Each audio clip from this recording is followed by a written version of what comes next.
Hello everyone, Big Clinky here, and it's about time to dive into my next series, The Legend of Heroes Trails in the Sky. Before we get started though, I feel like an introduction is in order, which I mainly want to do to clear up a common misconception. I often hear the Trails series described as indie games, probably due to them having a very niche fandom outside Japan and being available on Steam. This actually couldn't be further from the truth. The Trails series is much more important to the history of JRPGs than most people realise. In fact, its roots predate Final Fantasy and Dragon Quest. So let's turn back time to the beginning. The Trails series, known as Kiseki in Japan, which can translate as Trails but also Miracle. Bear that in mind because the series loves making untranslatable puns relating to that. Where was I? Oh right, it was developed by Nihon Falcom.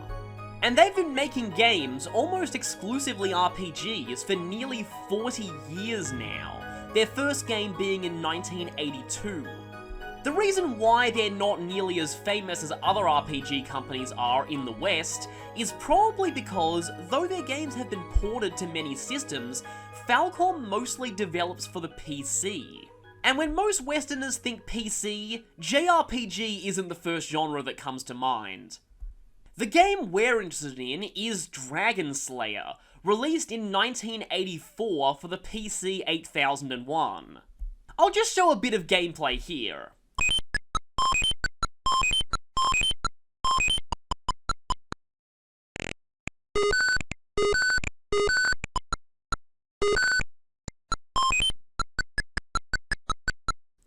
Yeah, it kind of looks like a Game & Watch game by modern standards. But back then, this was a huge deal. Not only did this predate the first Final Fantasy, which came out in 1987, and the first Dragon Quest from 1986, but Dragon Slayer is quite possibly the first action RPG ever.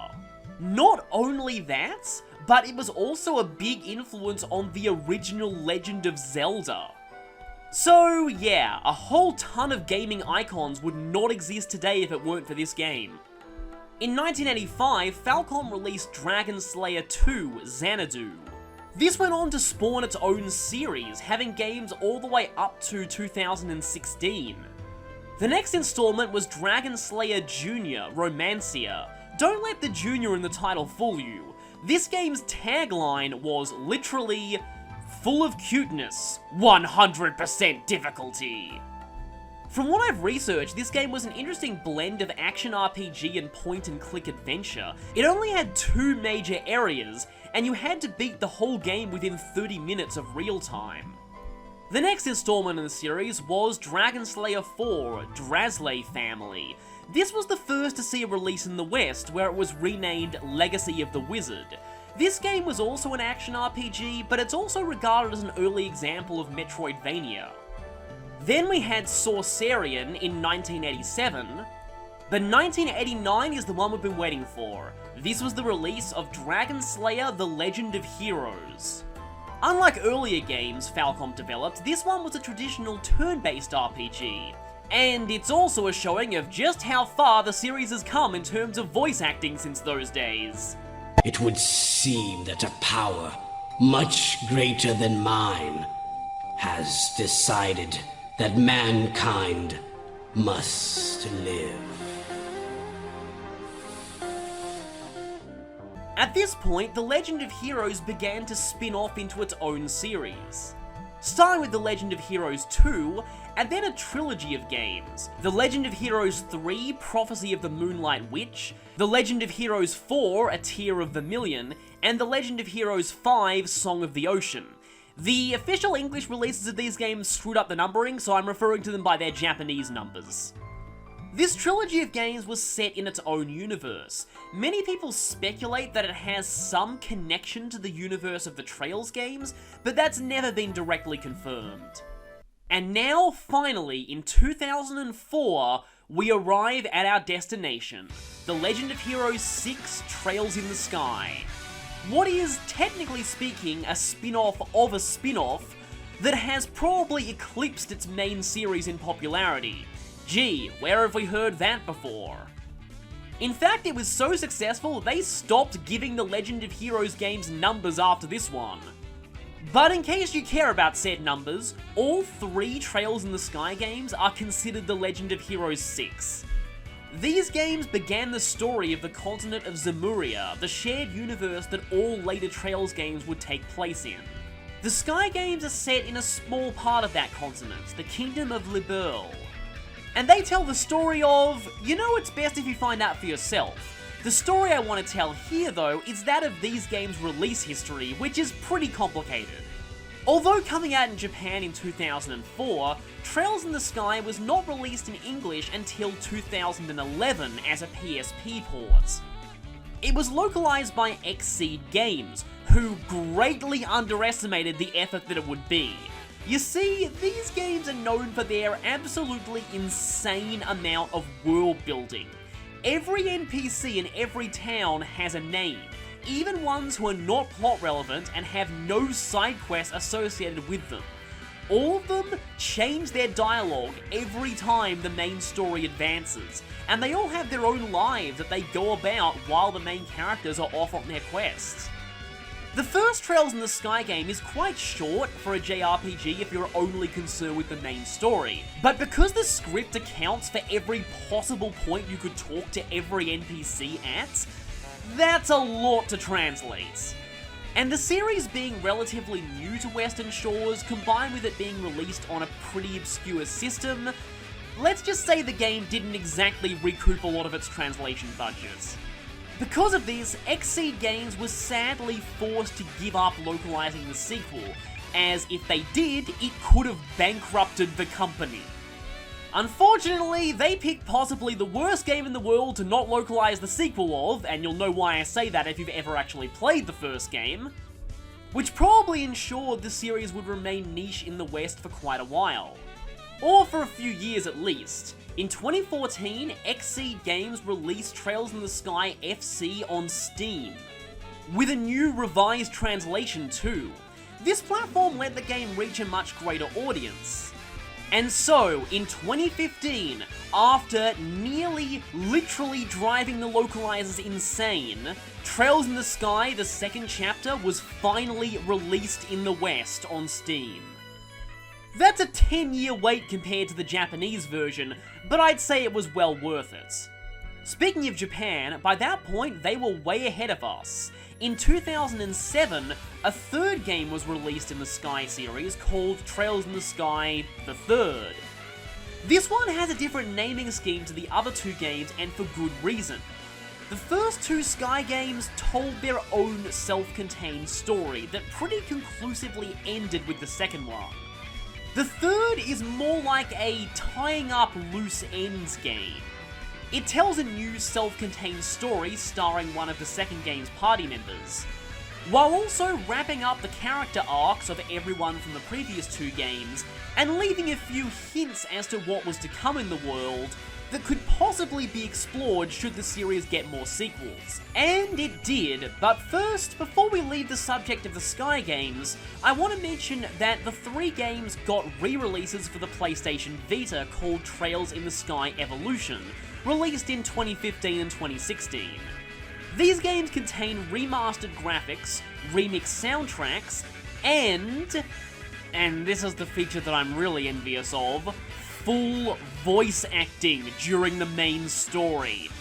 Oh, I really wish we had that in the Steam versions, and you will too when you see how good the dialogue is in these games. But on to those sequels I was talking about. The next installment in the Trails series was 2010's The Legend of Heroes Zero no Kiseki, or Trails of Zero, Trails to Zero. Western fans don't really know how to translate that title. This game and its second installment, Ao no Kiseki, or Trails of Azure, are set in the independent state of Crossbell, so they're usually referred to as the Crossbell games. They're generally regarded among people who've played them as some of the best games in this series. Unfortunately, as of now, neither of those games was officially localized. It's a combination of rights issues and just the sheer amount of text to translate, and them being on the PSP. This is especially frustrating because the few plot points that weren't resolved in the third carried over into the Crossbell games, and things in the Crossbell games would carry forward to 2013's The Legend of Heroes Trails of Cold Steel on the PlayStation 3 and PlayStation Vita. These games are set in the Erebonian Empire, a major power on the Zemurian continent that had been built up since the very first game. They take place roughly 2 years after the Sky games, and, to make things even more confusing for people outside Japan, they take place roughly simultaneously with the Crossbell games.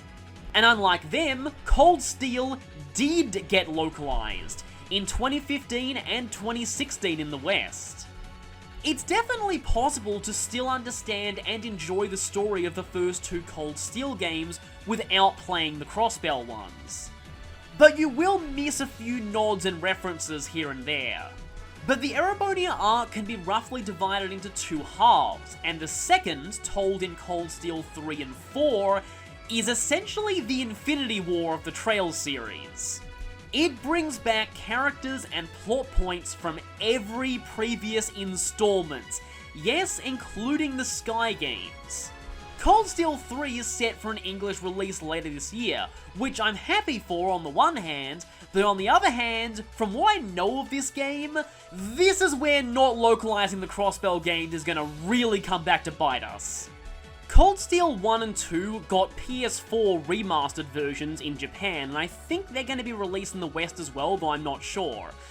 But in the West, they have remastered versions available on Steam, released in 2017 and 2018. The Steam versions of the Cold Steel games are actually kind of special because not only did they add in a new turbo mode, they also added in tons more voiced dialogue. The original PS3 games were mostly fully voice acted, but there were some scenes that didn't have any. The Steam version makes almost every scene in the game fully voiced. And to me that's amazing because the English dub cast of Cold Steel is fantastic. So that's my overview of the Trails franchise. While my coverage of the series on this channel is going to begin with Sky FC, the first game in the series I played was Trails of Cold Steel 1. The story of how I got to play this game is kind of funny. I saw it a few times in game stores and it looked like a generic shovelware anime style RPG. Then I googled it and I'd heard reviews saying that it was one of the best JRPGs of that year, so I was like, it still looks like a generic anime RPG, but you know what, I might as well buy it and play it. And almost immediately, I realized it was far more than just a generic anime-style game. In fact, it became one of my favorite games of all time. Why start with the first Sky game then, you might ask, as it was not my introduction to the series. I personally think that both Sky FC and Cold Steel 1 are equally valid starting points for anyone looking to get into the series. But I decided to start with Sky because I wanted to show what this series was like at the very beginning. Also, the first Sky is easily the shortest game in the series, so I thought if I'm going to be making videos, I might as well start small. I also think the first Sky does a slightly better job of introducing you to the world than Cold Steel 1 does. Also, the Sky games are available for pretty cheap on Steam, and they often go on sale. If you're lucky, you can get this game for as low as $10. And in my opinion, that's some of the best value for money you'll ever get on a game. Though if you are gonna buy it, make sure to buy SC as well at the very least. Trust me, you're not gonna want to play one without the other.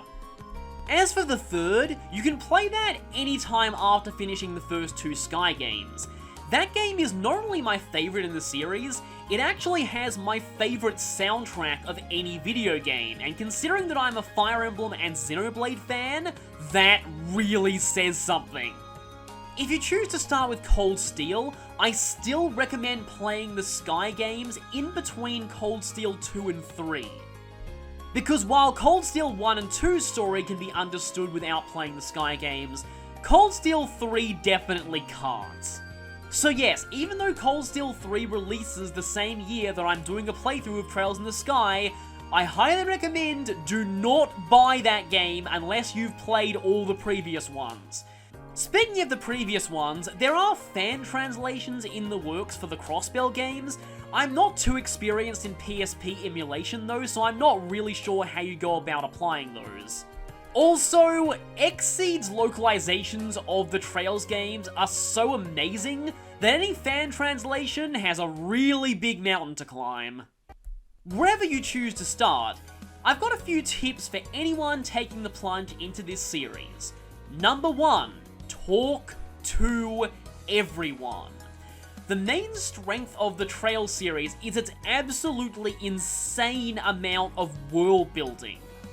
If you make an effort to talk to every NPC in each area, not only will you know the daily lives of everyone in most of these towns, you'll get a good feel for the world's politics, economics, military structures, each region's main exports, the inner workings of the major companies of each country, popular literature.